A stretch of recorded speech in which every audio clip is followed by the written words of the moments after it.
Bienvenue chez JK raconte une histoire où se déroulent des drames de la vie réelle. Installez-vous confortablement et savourez le récit d'aujourd'hui. Au moment précis où je me concentrais sur la restauration de l'ancienne caisse enregistreuse mécanique, mon téléphone a de nouveau vibré. Je l'ai sorti de ma poche et j'ai vu un numéro inconnu. Craignant qu'il ne s'agisse d'un appel commercial, j'ai décroché. Puis-je parler à Michael Brennan, a demandé une voix formelle. J'ai confirmé que j'étais bien Michael Brennan. Veuillez patienter pour Madame Victoria Caldwell, a ordonné la voix. Au lieu de cela, j'ai choisi de mettre fin à l'appel. Comme prévu, moins d'une minute plus tard, il y a eu une autre sonnerie. Monsieur Brennan, toutes nos excuses pour la coupure. Veuillez patienter pour Madame Caldwell. De nouveau, j'ai mis fin à l'appel. Bientôt, le téléphone a sonné une fois de plus et j'ai décroché.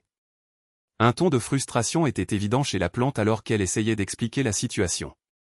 Je l'ai coupé. Veuillez dire à Victoria que je n'ai aucun intérêt à lui parler aujourd'hui ou n'importe quel autre jour. Après avoir raccroché, j'ai tenté de reprendre ma tâche, mais en 5 minutes, le téléphone a de nouveau sonné. Reconnaissant le numéro des tentatives précédentes, je l'ai laissé passer à la messagerie vocale. La notification d'un nouveau message vocal ne m'a pas incité à le consulter. À ce moment-là, j'avais pris ma décision concernant mon projet et j'avais commencé à organiser mes matériaux. Le téléphone qui sonnait encore a brisé la paix, me poussant à l'éteindre. L'une des premières leçons que j'avais apprises en gérant un magasin était l'importance de la concentration. Non seulement c'était plus efficace, mais cela aidait le temps à passer vite. Maintenant, je positionnais les pièces du mécanisme en laiton que j'avais soigneusement nettoyé pour remplacer les composants endommagés à l'intérieur de la caisse enregistreuse. À l'aide de ma lampe loupe, j'ai confirmé que tout était aligné et j'ai commencé à appliquer l'huile minérale, fixant chaque pièce avec une délicate précision. Après avoir examiné mon travail et l'avoir jugé satisfaisant, je me suis reculé pour admirer la caisse. En soi, elle n'avait pas l'air impressionnante dans l'arrière-boutique exiguë de mon épicerie, mais j'avais réparé le mécanisme endommagé en seulement 2 heures. À ce rythme, je pourrais terminer la restauration complète d'ici le soir, me rapprochant de son retour à Madame Patterson, qui serait ravie de retrouver le fonctionnement de son héritage familial. J'étais soulagé que des tâches antérieures comme la réparation du mécanisme du tiroir caisse et le remplacement du rouleau de papier usé aient été menées à bien. Ainsi, je prévois de terminer la restauration des clés ce soir, de polir le boîtier en laiton samedi et de calibrer le mécanisme de la cloche dimanche. Cela me vaudrait ma récompense du week-end, un pack de 6 bières qui refroidissait dans mon réfrigérateur. Cela m'étonnait qu'en quelques jours, ce projet de restauration soit achevé. C'était aussi le reflet de la façon dont j'avais limité ma consommation de bière à un seul pack de 6 par week-end, soit 2 bières par jour après avoir terminé mes tâches quotidiennes. Il n'y a pas si longtemps, un pack de 6 n'était que le début d'une nuit de forte consommation d'alcool. Ce changement était entièrement dû à Madame Caldwell Victoria, mon ex-femme. Je ne pouvais m'empêcher de ressentir de l'amertume envers Victoria. Me demandant comment quelqu'un dont j'avais été si profondément amoureux pouvait devenir une telle nuisance, je me suis forcé à me concentrer de nouveau sur ma tâche. Plus je travaillais, moins j'aurais de temps pour penser. Plus vite je finirais, me permettant de prendre une douche chaude et de boire les 2 bouteilles avant de m'endormir. Si j'avais de la chance, il n'y aurait pas de rêve. C'était l'essence de ma vie ces jours-ci. Trouver des moyens de rester occupé pour ne laisser aucune place à la tristesse. C'était une façon terrible d'exister. Mais c'était mieux que de se sentir mourir chaque jour. Avec cette dernière pensée à l'esprit, j'ai commencé à préparer les composants en laiton pour le polissage. Des heures plus tard, je suis monté péniblement à mon appartement au-dessus du magasin pour prendre mes verres et une douche chaude avant de me coucher. En me réveillant, je me suis souvenu de rallumer mon téléphone portable. 20 appels manqués et messages vocaux, tous de la même personne que la veille. J'ai supprimé tous les messages sans écouter les soi-disant exigences importantes des assistants de Victoria.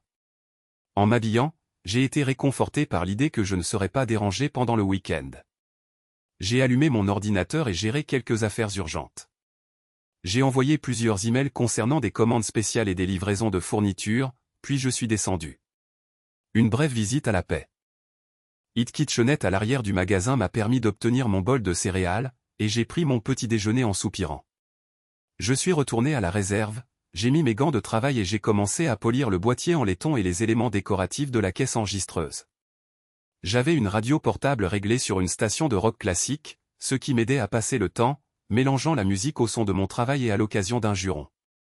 En milieu d'après-midi, j'avais fini de polir tous les composants en laiton et je suis monté pour me faire un sandwich. Alors que je mangeais le sandwich à la dinde, j'ai regardé dehors ce triste et pluvieux jour de novembre à Millbrook. Cela m'a rappelé un autre jour de novembre pluvieux l'année dernière. Je me suis rappelé être resté trempé devant la maison de mes beaux-parents après être arrivé à Madison le matin de Thanksgiving pour ce qui devait être une visite surprise. Je n'avais certainement pas reçu d'invitation de ma femme, de mes enfants ou de mes beaux-parents. Lorsque la porte s'est ouverte, j'ai vu l'expression choquée sur le visage de mon beau-frère. Avant qu'il ne puisse offrir une quelconque faible excuse, je suis passé devant lui dans l'atmosphère animée de la maison, qui est instantanément devenue silencieuse à mon arrivée. Mon fils de 14 ans, Derek, a regardé le sol tandis qu'Olivia, ma fille de 17 ans, a rapidement quitté la pièce. Ma femme, Victoria, s'est levée des genoux d'un étranger qui la tenait étroitement. Malgré son embarras, elle a essayé de minimiser la situation en me présentant Trevor Ashton, l'étranger. Il s'est levé et m'a tendu la main, mais je l'ai simplement regardé jusqu'à ce qu'il la retire.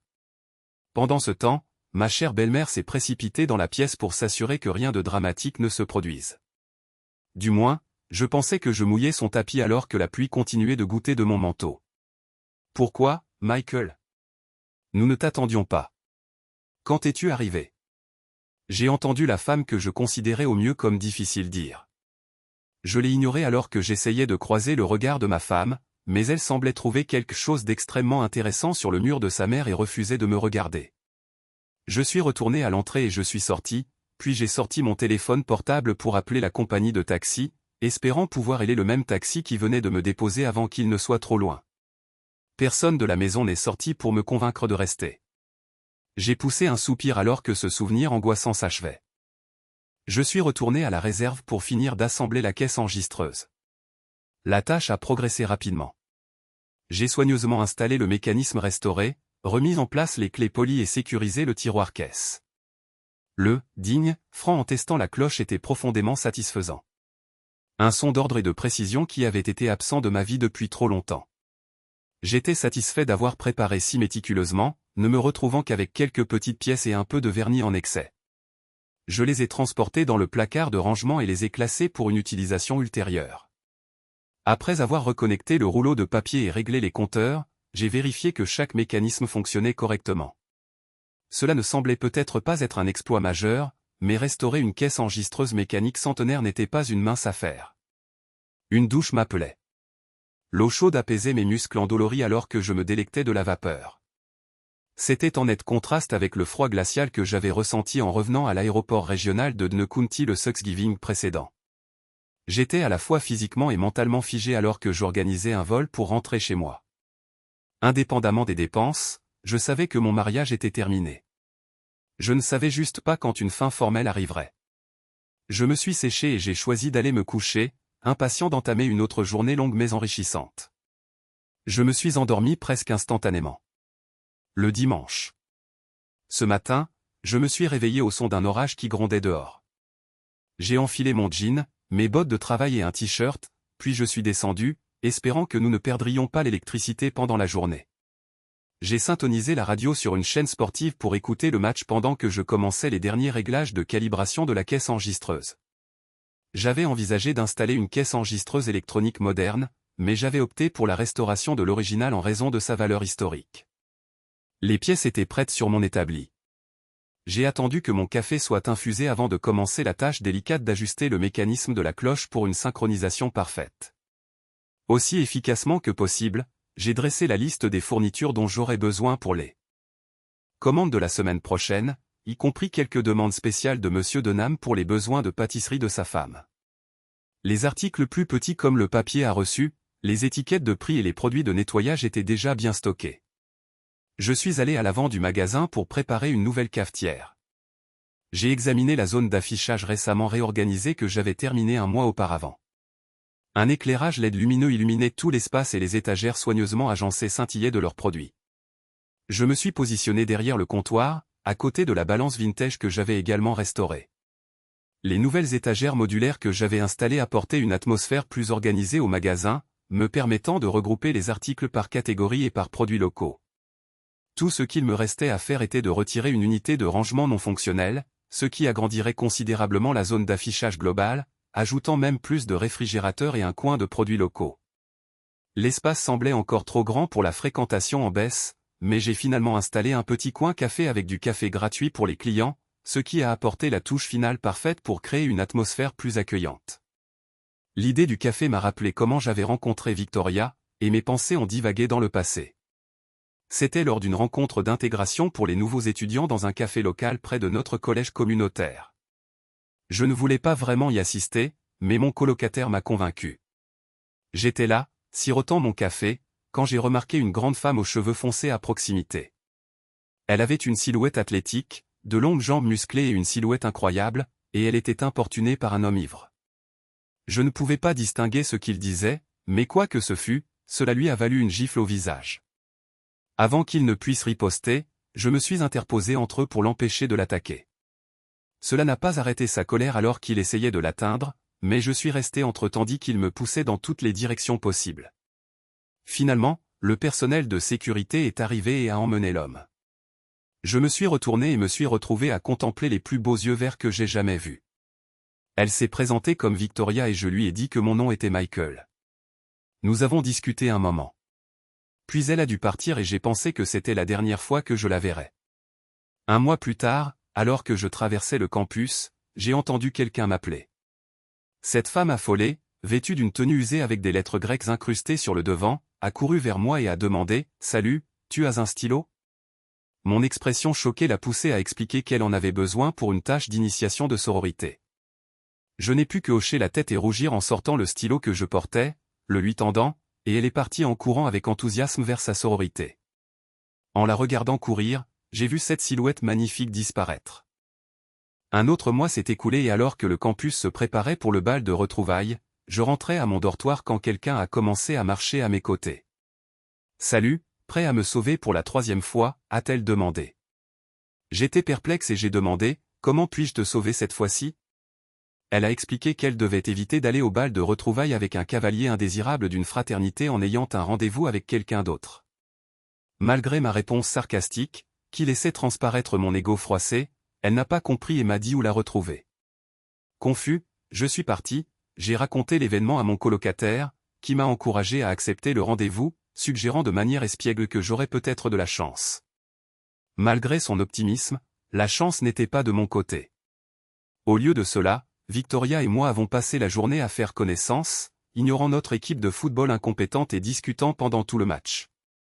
Après être sortis du stade, nous avons choisi de visiter un petit café pour prolonger notre discussion. Nous étions tellement absorbés que nous n'avons pas remarqué que l'établissement fermait jusqu'à ce qu'il soit temps de partir. Sur le chemin du retour chez elle, j'ai hésité, ne sachant pas si je devais tenter d'embrasser Victoria. Victoria a pris la décision pour moi en me disant bonne nuit et en partant sans même un léger baiser sur la joue. J'ai interprété cela comme un signe que je ne l'avais pas impressionné. Alors que je retournais à mon dortoir, à mon arrivée, j'ai découvert que mon colocataire était absent. J'avais l'habitude qu'il ne rentre que le dimanche soir. Je me suis allongé sur mon lit et me suis rapidement endormi. Les yeux verts de Victoria hantaient mes pensées. Au cours du mois suivant, j'ai tenté de contacter Victoria, mais j'ai constaté qu'elle n'était jamais disponible. Finalement, j'ai appris qu'elle avait commencé à fréquenter quelqu'un d'autre. J'étais découragé, ayant l'impression d'avoir raté ma chance avant même qu'elle ne commence. Un fort coup de tonnerre a interrompu mes rêveries de Victoria, et j'ai repris le travail sur la caisse enregistreuse, ajustant soigneusement le mécanisme de la cloche pour assurer un bon fonctionnement. J'ai partiellement prêté attention au match à la radio, ne faisant une pause que pour remplir mon café si nécessaire.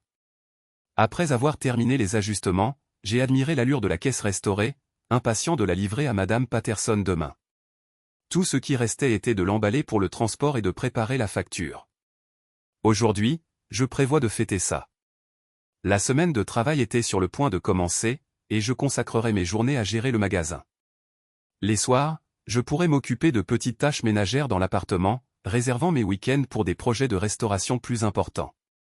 Ce vendredi-là, j'ai visité l'entrepôt du fournisseur régional pour récupérer quelques articles de spécialité, des craquelins artisanaux, du miel local et des sélections de fromages du Wisconsin, les chargeant sur mon camion de travail avec les produits d'épicerie de base pour la semaine à venir. Tout au long de la semaine, j'avais soigneusement identifié les articles que je devais réapprovisionner, notant quels produits se vendaient bien, malgré la concurrence du nouveau supermarché Valumart qui avait ouvert à la périphérie de la ville il y a 6 mois. Mon téléphone a sonné. Encore un appel du bureau de Victoria. Ces appels étaient devenus fréquents au cours de la semaine passée, ce qui m'avait poussé à ajouter le numéro à la numérotation rapide pour une reconnaissance immédiate. Cela m'a rappelé un appel que j'avais reçu un vendredi il y a longtemps, alors que j'étudiais au dortoir. Supposant que c'était pour mon colocataire déjà parti, j'ai répondu, prêt à transmettre un message. « Où diable es-tu » a exigé la plante. Pris de court, j'ai demandé qui c'était. « C'est Victoria. » Maintenant, où diable es-tu, a-t-elle rétorqué, clairement agitée. Agacé, j'ai répondu, m'interrogeant sur la raison pour laquelle elle s'attendait à connaître ma localisation. Viens ici, tout de suite, a-t-elle insisté, malgré mes réserves. La perspective de la voir m'a influencé, et je me suis retrouvé peu après à sa maison de sororité. En m'annonçant, j'ai attendu et j'ai rapidement observé Victoria se disputant vigoureusement avec un gars. Leur dispute semblait intense, et son geste de me désigner du doigt a provoqué un regard dédaigneux de sa part.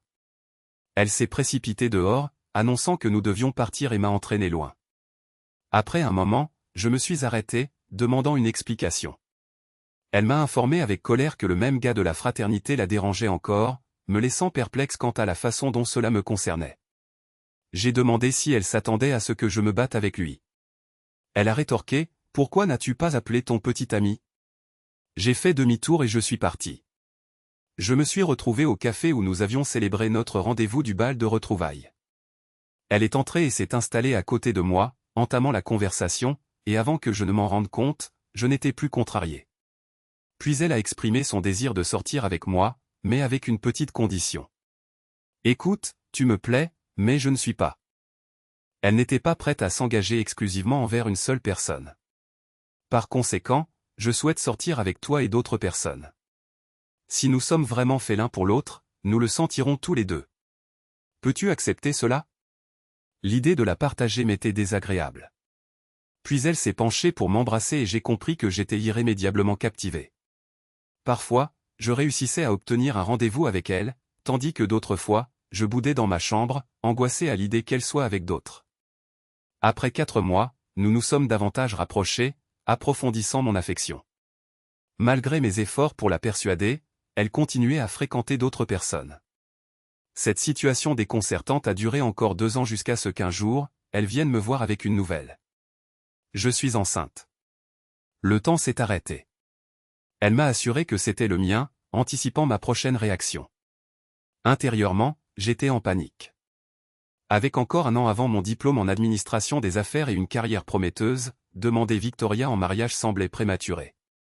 Victoria visait à obtenir son diplôme d'enseignement et à prendre un poste de professeur, prolongeant nos études d'au moins 2 ans supplémentaires.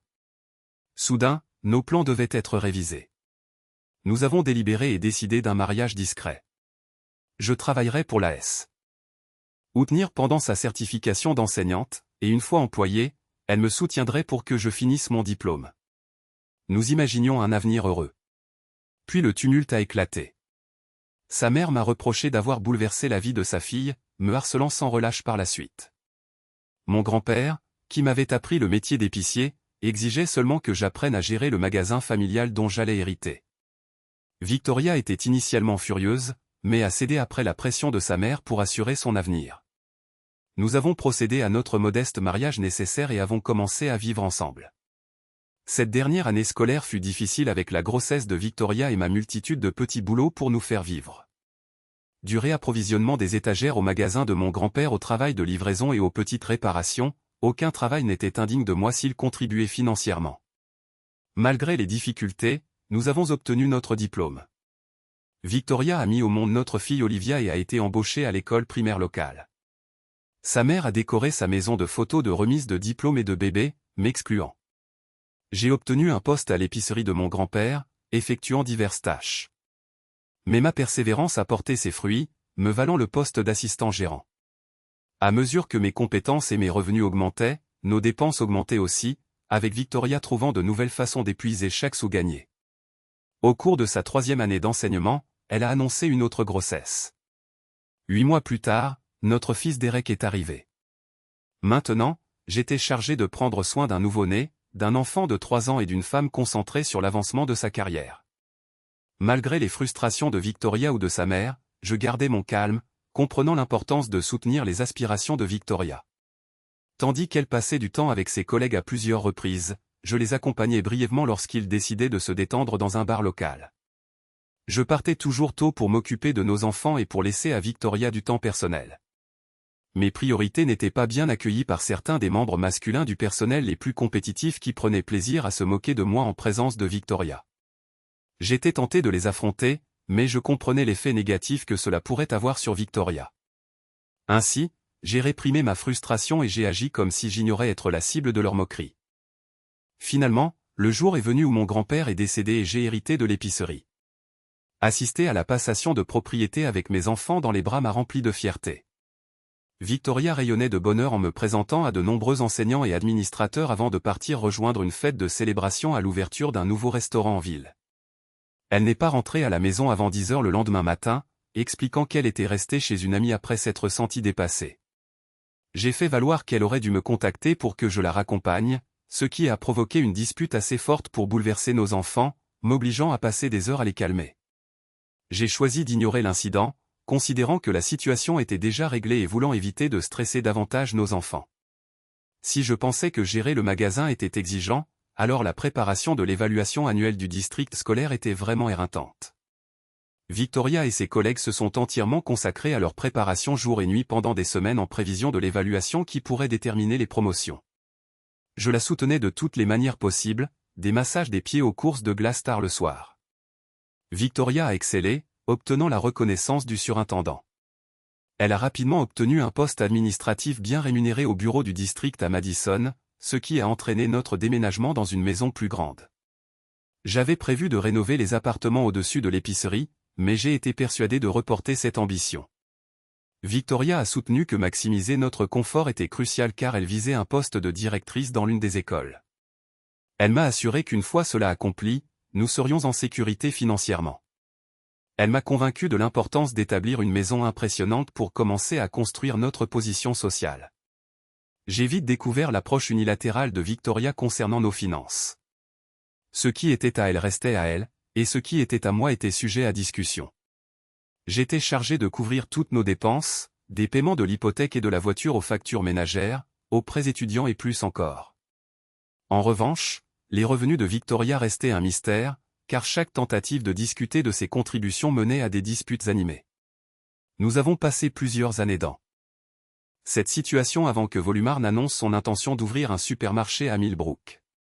J'ai proposé de moderniser l'épicerie pour la spécialiser dans les produits locaux et un service personnalisé que les grandes surfaces ne pouvaient égaler.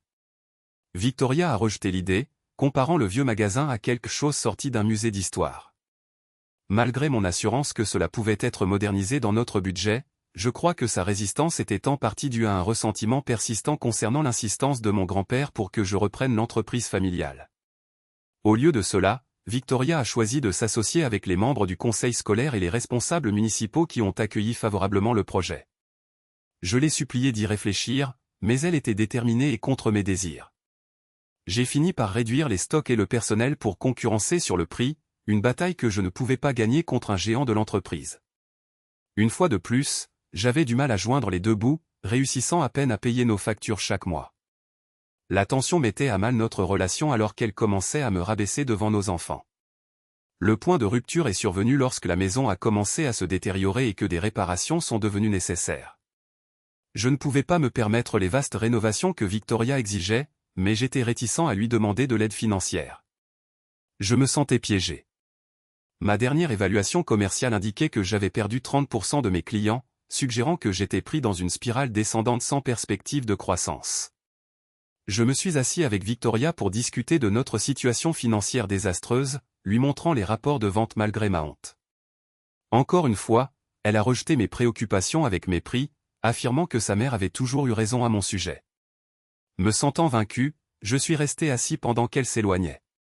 Le lendemain, elle a proposé une solution. Son district cherchait quelqu'un pour servir d'administrateur par intérim dans une école problématique à Madison, à 75 miles de là. La rumeur voulait que quiconque se chargerait de cette tâche deviendrait probablement le prochain directeur. Elle et les enfants resteraient chez sa mère pendant que je resterais pour régler nos problèmes. Malgré ma frustration, je me suis retenu d'exploser. Cela m'a attristé que les enfants ne soient pas particulièrement angoissés d'être loin de moi. Ils étaient en fait excités à l'idée de déménager à Madison et d'être choyés par leur grand-mère. Dire au revoir à la gare routière. C'était déchirant pour moi. Bien qu'ils semblaient pressés de partir, je suis rentré chez moi et j'ai pleuré. Le lendemain, j'ai rencontré ma banque pour présenter mon plan de survie pour l'entreprise, mais ils l'ont carrément rejeté, m'imposant des conditions strictes que je devais remplir pour maintenir mes prêts. Malgré le bref répit qu'offrait le départ de ma famille, je restais à peine à flot financièrement.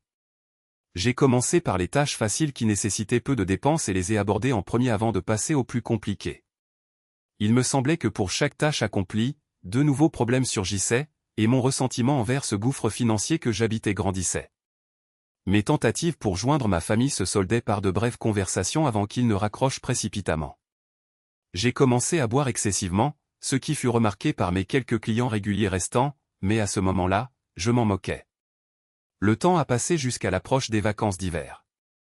J'ai demandé à Victoria si elle pouvait revenir pour que nous passions du temps en famille, mais elle a répondu que son emploi du temps ne le permettrait pas.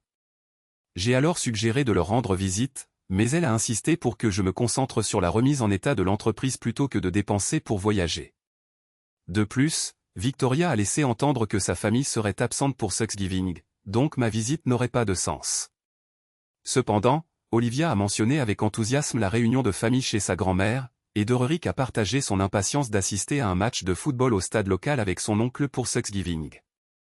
Quelque chose n'allait pas, et j'ai atteint mes limites face à la situation. J'ai résolu de me rendre à Madison, où j'ai découvert des réponses à des questions que je n'avais même pas envisagées, comme la facilité avec laquelle je pouvais être remplacé. La révélation la plus douloureuse est survenue lorsque j'ai essayé de renouer avec Olivia et Derek après être rentré chez moi, laissant de nombreux messages en vain, les suppliant de me contacter. Ils n'ont jamais rappelé. 2 semaines après le 18e anniversaire d'Olivia, j'ai reçu une grande enveloppe Kraft par la poste. Olivia avait fait une demande dans le comté de Den pour changer son nom d'Olivia Bren à Olivia Ashton. Elle voulait adopter le nom de famille de son père, Trevor Ashton, directeur régional de Valar. Étaient incluses des déclarations sous serment d'Olivia Brennan et de Trevor Ashton, affirmant qu'ils entretenaient une relation père-fille depuis l'enfance d'Olivia, ce qui était vérifié par la déclaration de Victoria selon laquelle Trevor avait joué un rôle important dans leur vie depuis que Olivia était jeune. L'ordonnance du juge approuvant officiellement le changement de nom était également jointe. À ce moment-là, j'ai compris que lorsque Derek aurait 18 ans, je recevrais un choc similaire. Puis, Victoria m'a appelé. Elle m'a demandé si j'avais reçu un colis par la poste, et j'ai confirmé que oui. Elle a mentionné que le colis était destiné à sa mère, mais qu'une erreur administrative avait fait qu'il m'avait été envoyé. Elle m'a informé que l'employé avait été renvoyé pour cette erreur. Non, Victoria, c'est moi qui ai fait des erreurs. Le problème, c'est que j'en fais depuis plus de 20 ans. J'ai mis fin à l'appel. Peu après, j'ai reçu les papiers du divorce, bien qu'elle gagne plus, elle a soutenu que je ne méritais pas une juste part de nos biens communs. Ce qui était à elle restait à elle, et ce qui était à moi restait à moi, à l'exception de la maison. Bien qu'elle n'ait jamais contribué financièrement à la maison, elle s'attendait à recevoir la moitié de sa valeur lors de la vente. En substance, je perdrais 200 000 $. Je me suis demandé quelle serait sa réaction lorsqu'elle recevrait l'accord de règlement de propriété signé par moi sans objection. J'ai ensuite pris le temps de me concentrer sur l'épicerie, remarquant le potentiel de services spécialisés que Valumart ne pouvait égaler. J'ai ressenti une étincelle de détermination, sachant que le lendemain, je commencerai à mettre en œuvre mon plan axé sur les produits locaux, les articles artisanaux et un service client personnalisé. La nouvelle orientation commerciale compléterait le quartier en mutation avec son afflux de jeunes couples achetant et rénovant les maisons plus anciennes. J'ai ouvert une bière et fait le tour du magasin, notant les petites tâches encore en suspens, toutes gérables. J'ai réalisé que j'avais besoin d'un autre projet important pour occuper mon temps et j'ai commencé à envisager des options. Debout à la vitrine du magasin, surplombant la petite place de la ville, une idée m'a frappé, un centre communautaire avec un tableau d'affichage, des services de retrait de colis, et peut-être même des partenariats avec d'autres entreprises locales. Enthousiasmé par la planification nécessaire, j'ai imaginé ce projet occuper mon été. Imaginant diverses améliorations, j'ai estimé les dépenses potentielles. Puis j'ai entendu des bruits de lutte et des cris venant d'en face. J'ai vu un gros camion U-Haul avec une remorque qui tentait de reculer dans l'allée du local commercial vacant. La conductrice peinait, ce qui a fait que la remorque s'est embourbée dans la pelouse détrempée. Les roues tournaient en vain. Je me suis précipité dehors, j'ai tapé à la vitre du conducteur, la surprenant. Elle m'a regardé, désemparée, jonglant entre la résolution de son dilemme et le réconfort de 2 jeunes enfants sur le siège avant, les larmes coulant sur son visage. J'ai demandé si elle avait besoin d'aide, et l'expression de soulagement sur son visage m'a réchauffé le cœur alors qu'elle acceptait en larmes. J'ai ouvert la porte et lui ai tendu mon parapluie. Elle s'est dépêchée vers le côté passager, a détaché les enfants et les a guidés vers l'abri offert par l'auvent du magasin. Je suis monté sur le siège du conducteur, j'ai ajusté le volant et j'ai passé la basse vitesse. J'ai doucement appuyé sur l'accélérateur pour éviter que les roues arrière ne patinent, et j'ai avancé avec prudence pour sortir de la boue. Pour ce faire, j'ai dû traverser une autre partie de la petite pelouse du magasin. Mais cela semblait être l'approche la plus simple. Finalement, j'ai manœuvré le camion et la remorque pour les ramener sur la route, prêts pour un autre effort. Conduire un véhicule avec une remorque attelée est une tâche inhabituelle pour beaucoup. L'astuce pour reculer avec une remorque est de braquer dans la direction opposée à celle où l'on reculerait normalement. Progressivement, j'ai dirigé la remorque dans l'allée jusqu'à ce que la remorque et le camion soient correctement positionnés, prêts pour le déchargement. J'ai coupé le moteur et me suis précipité, penché pour éviter la pluie, sur le trottoir sous l'auvent. Les enfants ont applaudi, et un large sourire est apparu sur le visage de la femme blonde. À ce moment-là, j'ai réalisé que je la préférais souriante plutôt qu'en larmes. Voici les clés, ai-je dit en les lui tendant, les plaçant dans sa petite main. Merci beaucoup pour votre aide. Je ne savais plus quoi faire. Sa voix portait le plus doux accent du sud imaginable. Je suis toujours heureux d'aider. N voisin. Je m'appelle Michael Brennan. Je suppose que vous êtes ma nouvelle voisine. Oh, pardonnez mon impolitesse.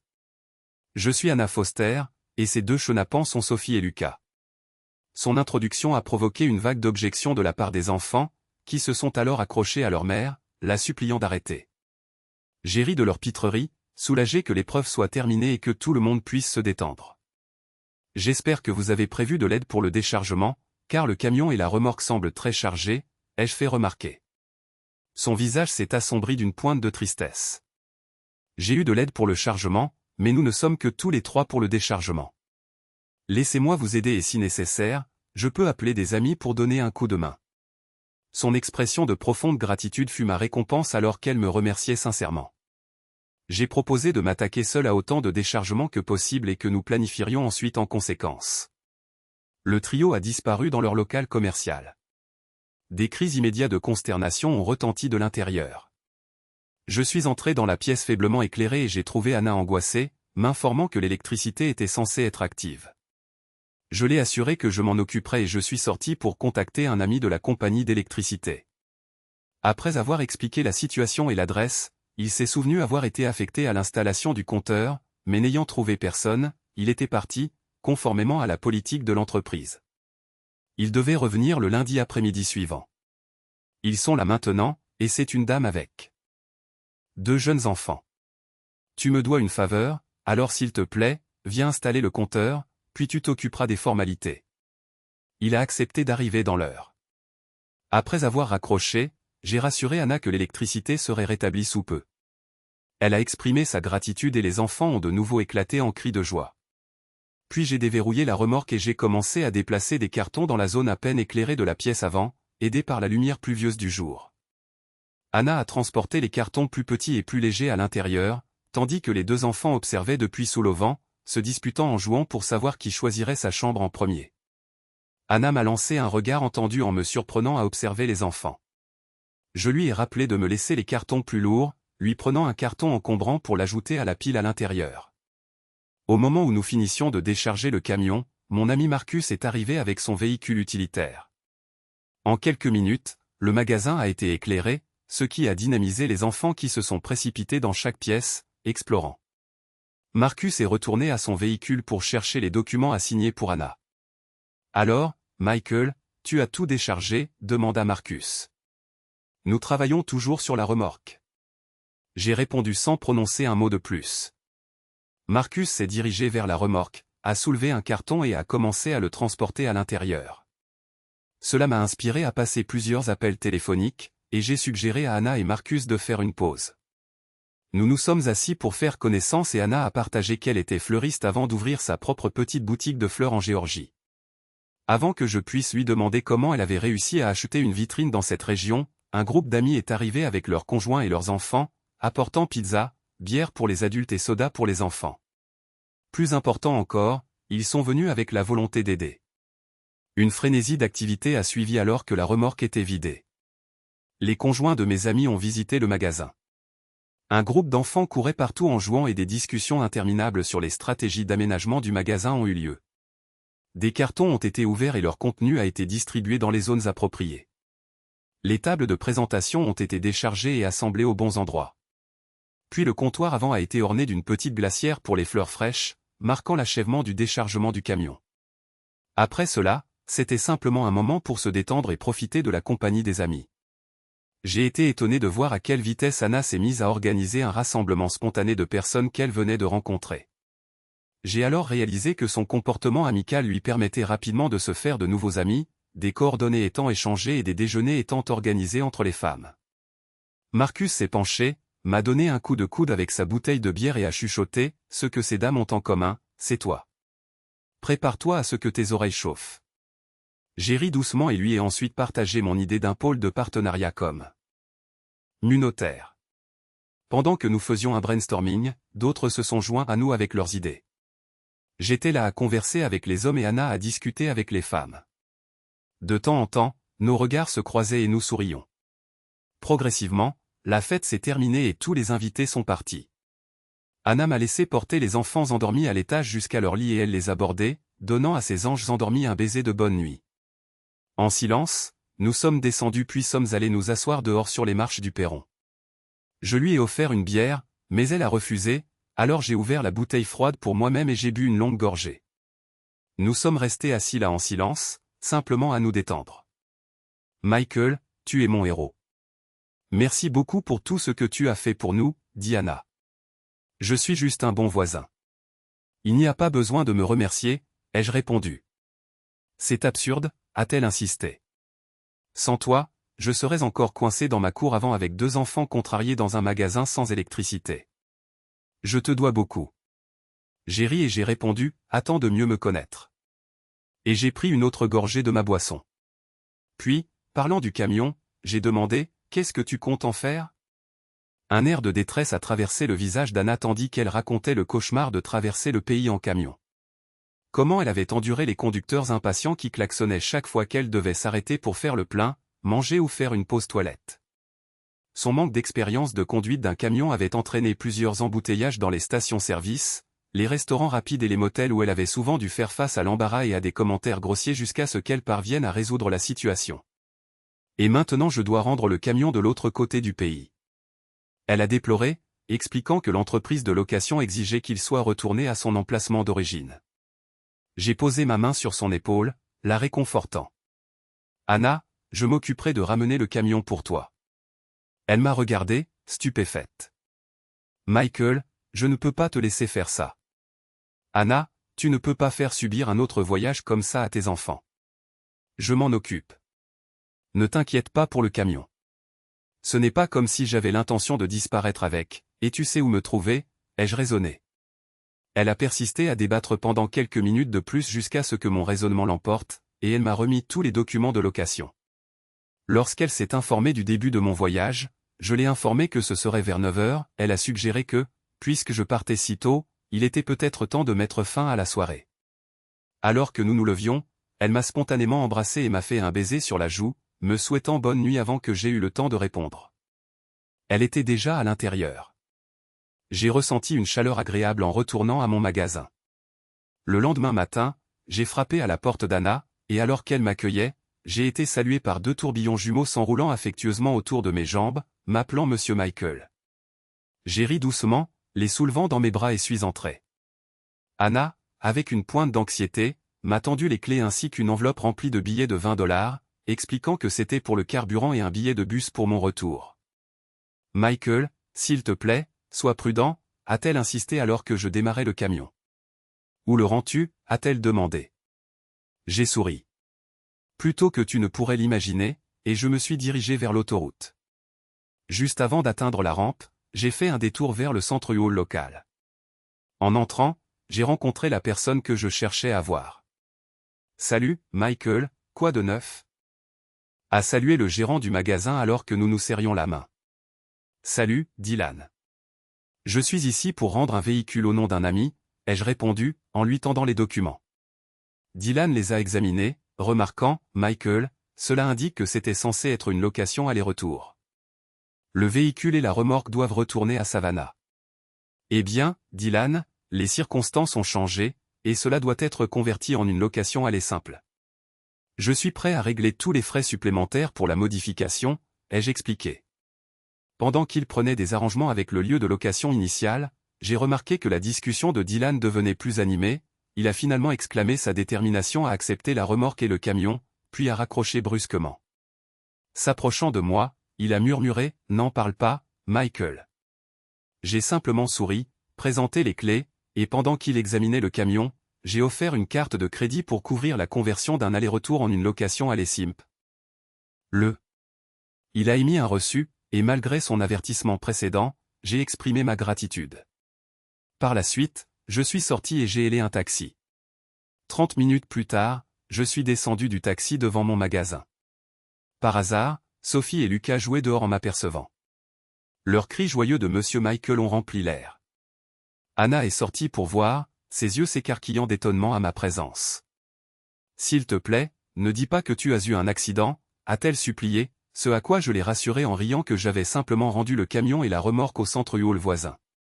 Elle semblait perplexe, mais chez eux, ils insistaient sur un accord aller-retour pour la location. Ils ne l'auraient pas loué autrement. Quand j'ai parlé au gérant local de U-Haul, il les a contactés, a clarifié la situation, et obtenu leur consentement pour que j'accepte le retour. J'ai expliqué que c'était une petite supercherie, mais qu'elle ne nuisait à personne, sauf aux locataires têtus, et qu'elle résolvait le problème. Anna a rayonné quand je lui ai tendu le reçu confirmant la transaction et lui ai rendu l'enveloppe d'argent liquide qu'elle m'avait donnée plus tôt dans la journée. On dirait que vous êtes occupé à vous installer, ai-je fait remarquer, notant son apparence. Elle a avoué avoir sous-estimé les défis posés par l'agencement des refroidisseurs de fleurs et des tables d'exposition. J'ai proposé mon aide si les choses devenaient trop accablantes, puis je suis retourné chez moi. Malgré le retard de la matinée, j'ai rapidement terminé de restaurer la caisse enregistreuse de Madame Patterson et j'ai commencé à planifier mon prochain projet. L'effet thérapeutique de la tâche était maintenant accompagné de pensées pour la jolie voisine. Je me suis rendu compte que je fredonnais, une sensation que je n'avais pas ressentie depuis longtemps. J'ai été interrompu par un coup à la porte. En ouvrant, j'ai vu une Anna anxieuse. J'ai une crise de plomberie. Il y a une fuite sous mon évier. Pouvez-vous m'aider? Laissez-moi prendre quelques outils et j'arrive tout de suite, ai-je assuré à Anna, assemblant rapidement l'équipement nécessaire avant de me diriger vers son magasin. Sophie et Lucas m'attendaient à l'entrée et ont annoncé « Monsieur Michael est là ». Fortement à tout le monde.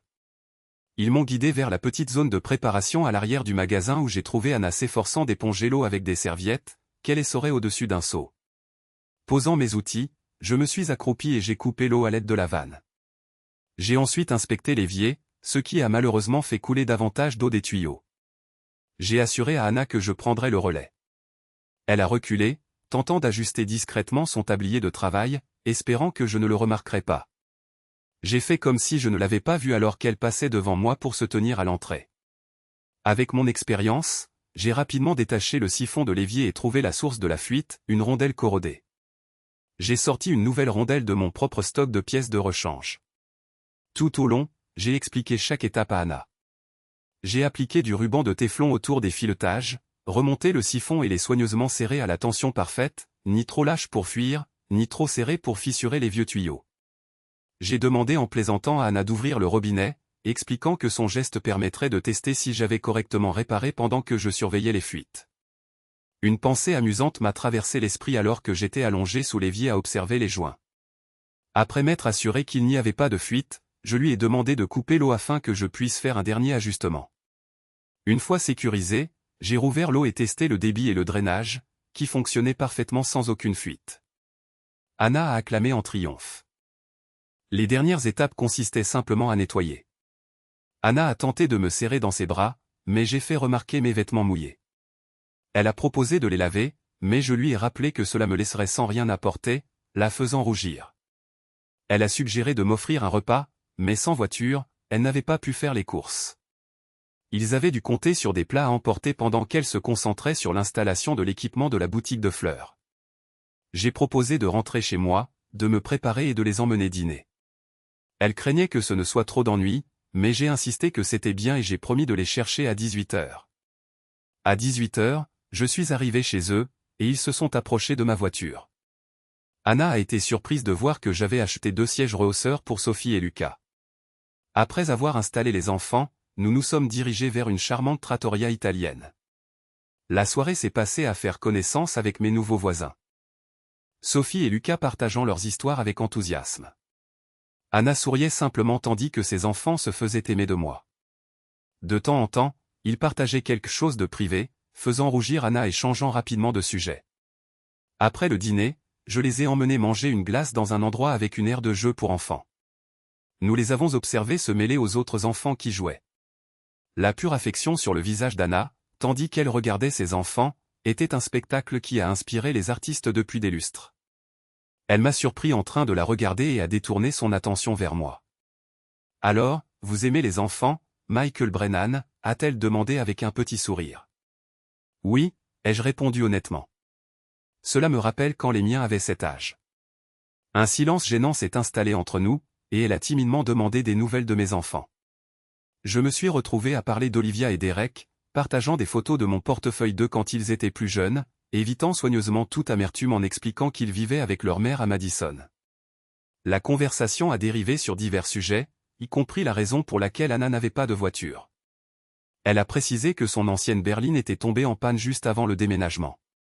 Et avec toutes ses économies investies dans la boutique de fleurs, elle n'avait pas encore pu la remplacer.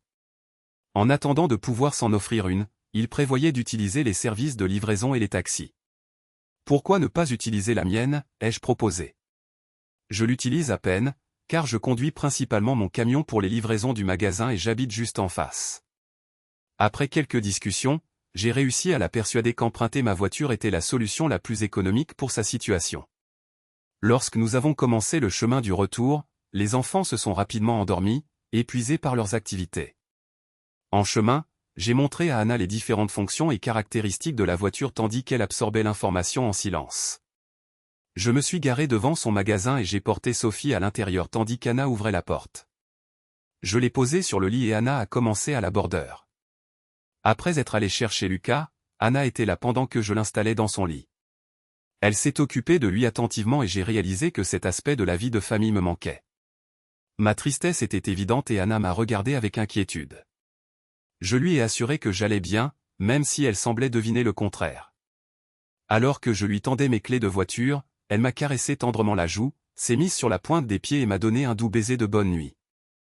J'ai eu l'impression de flotter tout le chemin du retour jusqu'à chez moi. Le lundi m'a retrouvé au travail, incapable de me concentrer, mes pensées s'attardant sur Anna. J'ai fermé la caisse et m'occupé de diverses tâches dans le magasin, y compris le réagencement de l'exposition des produits locaux du Wisconsin. Ainsi, ce fut une journée productive, ma liste d'amélioration du magasin se réduisant progressivement. Il ne s'agissait pas de voir le bout du tunnel, mais plutôt d'avancer coûte que coûte. J'ai entendu la voix d'Anna dehors avant qu'on ne frappe. En ouvrant la porte, elle m'a salué, m'invitant à les rejoindre pour le dîner. Après avoir demandé 15 minutes pour me doucher, on m'a dit qu'ils attendraient.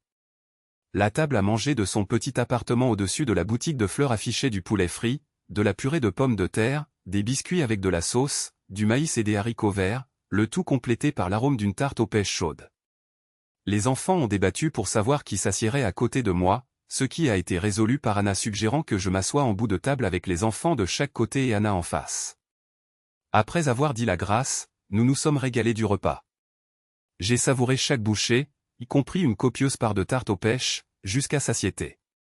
Plus tard, j'ai été entraîné à jouer à plusieurs jeux avec les enfants jusqu'à leur coucher à 21h, quand ils sont montés à l'étage, suivis par Anna. Elle s'est arrêtée pour m'inviter à monter, et j'ai lu une histoire à Lucas pour le coucher pendant qu'Anna faisait de même pour Sophie. Une fois les enfants endormis, nous sommes descendus discrètement où Anna a préparé du café pendant que nous rangions après le repas. Elle m'a préparé une grande tasse en céramique. Ayant appris que je préférais mon café noir, elle a ajouté de la crème au sien avec une grimace espiègle. Tasse en main, nous sommes sortis sur le petit balcon. C'était une agréable et douce soirée de novembre. Alors que nous sipions le café fumant, nous avons commencé à discuter de Sophie et Lucas. Et avant que je ne m'en rende compte, je partageais des histoires sur Well, Ivia et Derek. Alors les vannes se sont ouvertes tandis que je racontais l'état difficile de ma famille et de ma vie. Quand j'ai eu fini, les yeux d'Anna se sont remplis de larmes. Témoignage de sympathie pour moi, et elle a posé sa tête sur ma poitrine, m'offrant du réconfort. C'était apaisant d'avoir quelqu'un qui pouvait comprendre ce que j'avais traversé.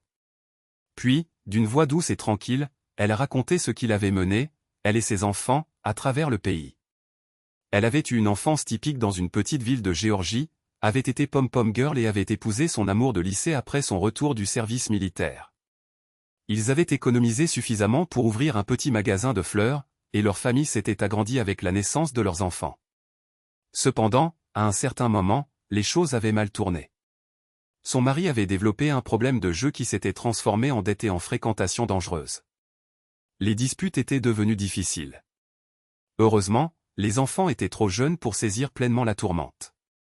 La possibilité d'un divorce était devenue un sujet fréquent dans les discussions de Anna et de son mari. Puis, une nuit, un appel tragique de la police est arrivé. Son mari avait été tué lors d'une altercation liée à une dette de jeu. À partir de là, ce fut une épreuve cauchemardesque. Anna s'était retrouvée avec le magasin de fleurs et des dettes croissantes que son mari lui avait cachées. Les usuriers avaient commencé à la menacer et elle avait été forcée de vendre le magasin pour les rembourser. Avec le peu qui restait, elle avait décidé de prendre un nouveau départ. Elle avait choisi notre ville après avoir fait des recherches dans diverses régions du pays, utilisant toutes ses ressources pour louer le pas de porte avec un espace de vie au-dessus. Maintenant, elle n'avait plus que l'espoir de bâtir une nouvelle entreprise de fleurs et un maigre compte d'épargne, dans lequel elle devrait puiser pour ses dépenses jusqu'à ce que le magasin commence à générer des revenus. Des coûts de démarrage imprévus avaient également vidé ses économies. Pourtant, elle ne regrettait pas son déménagement. Nous nous sommes assis en silence, réfléchissant tandis que l'air nocturne devenait plus frais. Puis, j'ai proposé de jeter un œil à son plan d'affaires, confiant de pouvoir lui offrir des suggestions basées sur mon expérience de gestion d'une petite entreprise en ville. Elle a été chercher les dossiers et j'ai promis de les examiner pendant la nuit. Elle m'a demandé de les lui rapporter le lendemain soir, lorsque nous dînerions à nouveau. Après un baiser de bonne nuit et mon retour à la maison, j'ai examiné attentivement son plan d'affaires et j'ai noté plusieurs domaines où elle pourrait optimiser son approche. Le concept de magasin de fleurs était solide, mais j'ai vu des opportunités pour elle de se connecter avec des entreprises locales pour des commandes régulières et potentiellement de partager un espace promotionnel avec mon épicerie, ce qui nous bénéficierait à tous les deux. J'étais certain qu'elle pourrait atteindre une entreprise durable en 6 mois avec la bonne approche. En préparant mes notes pour Anna, je pensais toujours à son baiser. Le dîner chez Anna comprenait de délicieux plats, des jeux d'enfants et des histoires du soir.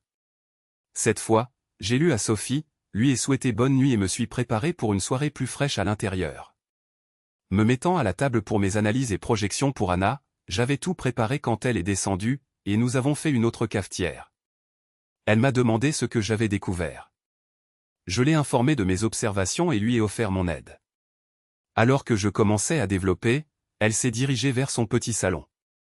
Curieux, j'ai demandé si quelque chose n'allait pas. Elle m'a rassuré que tout allait bien, exprimant sa confiance en moi, annulant ainsi le besoin d'explications approfondies. Elle a suggéré que nous allions au salon pour nous détendre. La suivant, nous nous sommes installés pour une conversation qui a duré une partie de la nuit. Alors que la chaleur du petit espace nous enveloppait, j'ai reconnu que malgré notre brève connaissance, le confort que je ressentais avec Anna dépassait celui que j'avais avec Victoria après des années passées ensemble. Après un baiser de bonne nuit, je suis parti avec son autorisation de l'aider à affiner son plan d'affaires et une invitation ouverte à dîner. Je me suis attelé à assurer le bien-être commercial de Anna. J'ai contacté plusieurs entreprises locales avec lesquelles j'avais de bonnes relations, leur suggérant d'envisager de commander auprès du nouveau magasin de fleurs.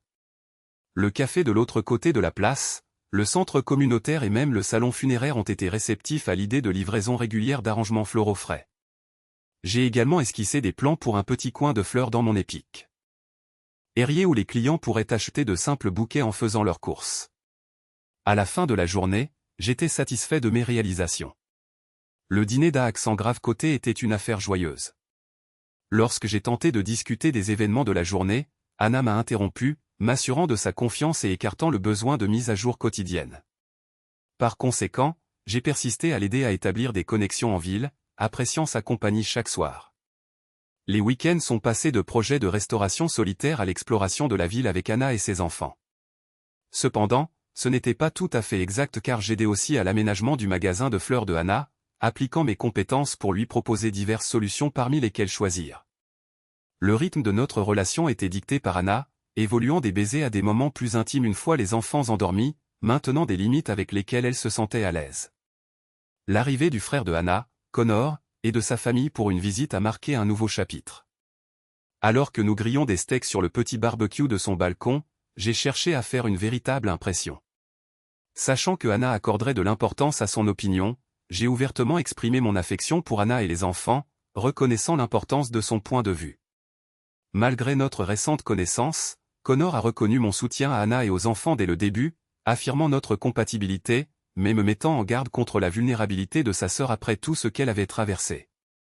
Notre compréhension mutuelle a été scellée lorsque nous avons fait teinter des bouteilles de bière et ramené les steaks à l'intérieur.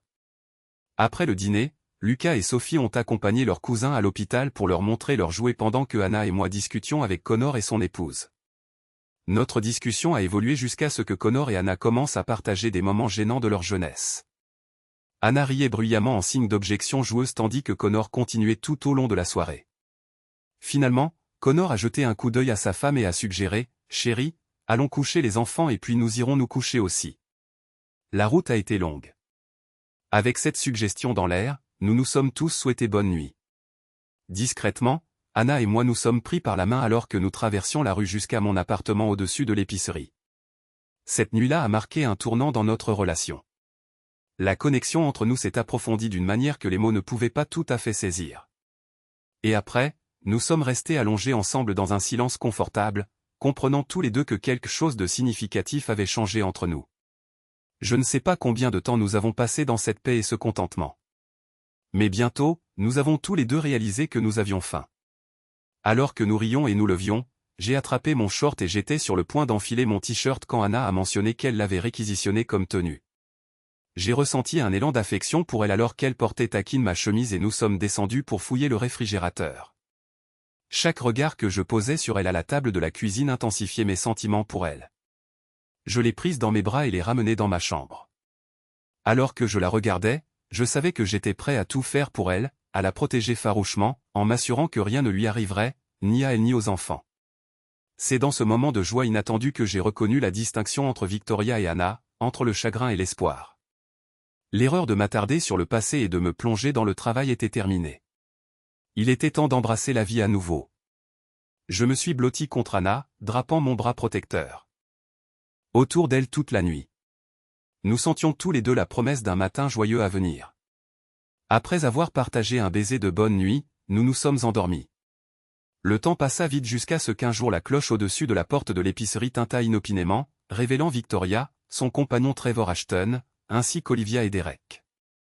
J'avais quelque peu anticipé leur retour, informé par des rumeurs concernant les projets de Valumart d'étendre leurs activités locales. Victoria a exprimé qu'elle avait une proposition pour moi, attendant ma réaction, une enveloppe à la main. La porte s'étant refermée derrière eux. Leur malaise était palpable, étant donné mon manque d'hospitalité. Après un bref silence, car je ne ressentais aucune envie de leur parler, Victoria brisa la glace. Elle admit avoir mal géré notre passé et exprima un désir de réconciliation d'une certaine manière. Il s'avéra que Trevor était quelqu'un qu'elle avait rencontré durant ses premières années d'enseignement, lors d'événements communautaires, et que leur relation s'était développée au fil du temps pendant qu'ils gravissaient les échelons chez Valumart. Victoria avait continué de le fréquenter tout au long de notre mariage, admettant que leur relation s'était approfondie pendant que j'étais concentré sur la gestion de l'épicerie en difficulté. Victoria espérait que je comprendrais le désir des enfants de se lier à Trevor comme figure paternelle, puisque j'avais été émotionnellement absent durant leurs années de formation. Pendant qu'elle parlait, je réussis à maîtriser ma colère, l'écoutant silencieusement justifier ses actions comme étant dans le meilleur intérêt des enfants, surtout après que mon entreprise eut rencontré des difficultés, ce qui l'avait poussé à chercher le meilleur résultat possible pour ses enfants par le divorce. C'était la raison pour laquelle elle avait exigé la moitié des bénéfices de la vente de la maison, malgré le fait que c'était moi qui avais effectué tous les paiements hypothécaires. Maintenant, passons au cœur du problème. La famille prévoyait de déménager définitivement à Millbrook, car Trevor avait été promu directeur régional de Valumart, supervisant l'expansion du magasin. La nouvelle de la récente revitalisation du centre-ville, où se trouvait mon épicerie, était parvenue jusqu'à Madison. Tout le monde était impatient de prendre part à la renaissance de la ville. Victoria était consciente que j'avais eu des difficultés avec l'épicerie suite à notre divorce et que, par conséquent, je ne pouvais pas me permettre d'agrandir comme Valumart le pouvait. Elle proposa de me transférer une partie de leur indemnité de déménagement, un chèque de banque de 50 000 $. Tout ce que j'avais à faire était d'accepter de vendre la propriété de mon magasin à Valumart pour leur expansion, et nous serions quittes. Je restais silencieux tandis qu'elle agitait le chèque, son bras finissant par s'abaisser alors que mon silence persistait. Je les invitai doucement à entrer plus loin dans le magasin, et je crus déceler des sourires suffisants sur leur visage alors qu'ils le faisaient. Ils furent visiblement surpris en découvrant l'espace fraîchement rénové, illuminé par un éclairage LED moderne.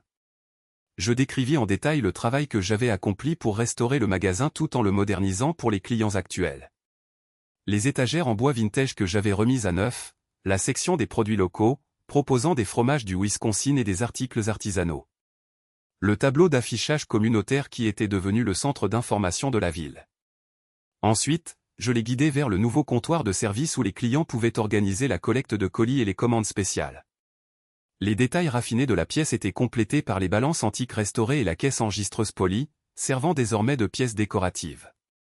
J'expliquai mes efforts de rénovation pour chaque section du magasin, qu'ils observèrent avec étonnement, appréciant la transformation de mon entreprise. La vue du petit coin d'exposition florale, présentant les arrangements d'Anna, arracha un soupir à Olivia. Elle avait toujours aimé les fleurs, mais sa mère l'avait découragée de ses intérêts jugés peu pratiques. Elle toucha l'un des vases avec mélancolie tandis que nous avancions.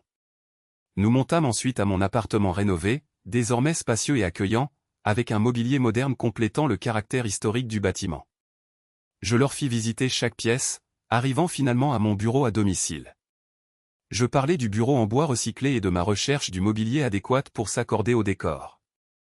J'indiquai les plans d'amélioration de l'entreprise affichés au mur tandis que mon chien, un Golden Retriever secouru nommé Buddy, venait s'asseoir à mes côtés. Victoria, qui avait toujours détesté les chiens, regarda autour d'elle avec désapprobation, mais ses préférences ne me concernaient plus maintenant. Après la visite, je demandai s'ils croyaient vraiment que j'envisagerais de vendre mon entreprise revitalisée pour faire place à leur expansion corporative, avant que quiconque ne puisse répondre. La porte arrière s'ouvrit et les enfants d'Anna firent irruption avec enthousiasme. « Monsieur Michael, regardez ce que nous avons aidé à faire pour le magasin » s'exclama Lucas, brandissant un petit bouquet. « On ne les fait pas, voyons. »« Les fleurs, on les arrange » le corrigea Sophie, bien que son enthousiasme égale le sien tandis qu'elle tenait délicatement sa propre création. Ils se mirent à présenter les arrangements qu'ils avaient aidé à préparer, Lucas ajoutant « Mais maman dit, on doit aussi en faire plus des très chics. » Un sentiment que Sophie réitéra, faisant référence aux arrangements spéciaux qui étaient devenus populaires auprès des clients. Victoria, décontenancée par l'interruption soudaine, ne reçut aucune explication de ma part alors qu'Anna apparaissait, visiblement ENC. S'interrogeant sur nos visiteurs. Je me précipitai vers elle, m'informant de son bien-être et la guidant vers un siège, récompensé par son sourire affectueux et un baiser. J'annonçai ensuite, ce ne sont pas des invités. Ils sont juste en train de partir. Alors qu'ils partaient, j'étais conscient qu'ils avaient d'innombrables questions qui ne recevraient jamais de réponse. Des questions telles que, comment j'avais transformé l'épicerie en faillite en un pôle communautaire florissant, avec des produits locaux, un service personnalisé et de solides liens de voisinage. Ils ne sauraient jamais comment j'avais obtenu un prêt de développement pour petites entreprises après avoir présenté un plan d'affaires solide à la banque, ou comment le conseil municipal avait approuvé des incitations fiscales pour la revitalisation du centre-ville qui bénéficiait aux entreprises locales comme la mienne. Le processus de rénovation était devenu une partie importante de ma guérison, tout comme ma rencontre avec Anna, dont la boutique de fleurs, Wildflower Stem Floral Design, partageait un espace promotionnel avec mon épicerie, Brennan's Market Good. Ce partenariat était devenu le sujet de conversation de la ville, prouvant que les petites entreprises pouvaient prospérer même dans l'ombre des géants de la distribution grâce à la spécialisation et à la connexion communautaire. Peu après leur visite, j'appris que les plans d'expansion de Valumart avaient été rejetés par le conseil municipal après qu'une campagne communautaire eut souligné l'importance de préserver le caractère de la ville et de soutenir les petites entreprises. Les plans corporatifs de Trevor et Victoria furent contrecarrés, et ils furent contraints de s'adapter à la vision de la ville plutôt que d'imposer la leur. Trevor fut finalement réaffecté à une autre région, leur séjour à Millbrook fut bien plus bref que prévu. Pendant ce temps, ma relation avec Olivia et Derek commença lentement à guérir. Initialement attirés par la curiosité concernant leur futur demi-frère ou demi-sœur lorsqu'Anna et moi avions annoncé notre grossesse. Ils commencèrent à venir plus fréquemment. Lors de ces visites, nous reconstruisîmes soigneusement notre lien, nous concentrant sur l'avenir plutôt que sur le passé douloureux. 6 mois plus tard, alors que je me tenais à côté d'Anna dans la chambre d'hôpital, tenant notre fils nouveau-né, Noah, avec Sophie et Lucas regardant avec enthousiasme leur nouveau frère, je réfléchissais au chemin qui m'avait mené ici. Olivia et Derek se tenaient un peu maladroitement près de la porte, étant venus de Madison pour la naissance, un signe du dégel progressif de notre relation. L'épicerie était florissante. La boutique de fleurs d'Anna était devenue un favori de la ville, et notre famille recomposée trouvait son rythme. Ce qui avait jadis été une tentative désespérée de rester suffisamment occupé pour éviter le chagrin était devenu une vie remplie de buts et de joie. Tandis que je berçais Noah, je croisa le regard d'Anna et souris. Elle me rendit un regard d'une affection si profonde que je savais que, quels que soient les défis à venir, nous les affronterions ensemble. Des profondeurs de la trahison et de la perte était venue une seconde chance que je n'avais jamais espérée. La renaissance d'un magasin qui reflétait la mienne. La petite ville de Millbrook, Wisconsin, avec ses pluies froides de novembre et sa communauté soudée, m'avait donné quelque chose que je pensais avoir perdu pour toujours. Un foyer, une famille et l'espoir pour l'avenir.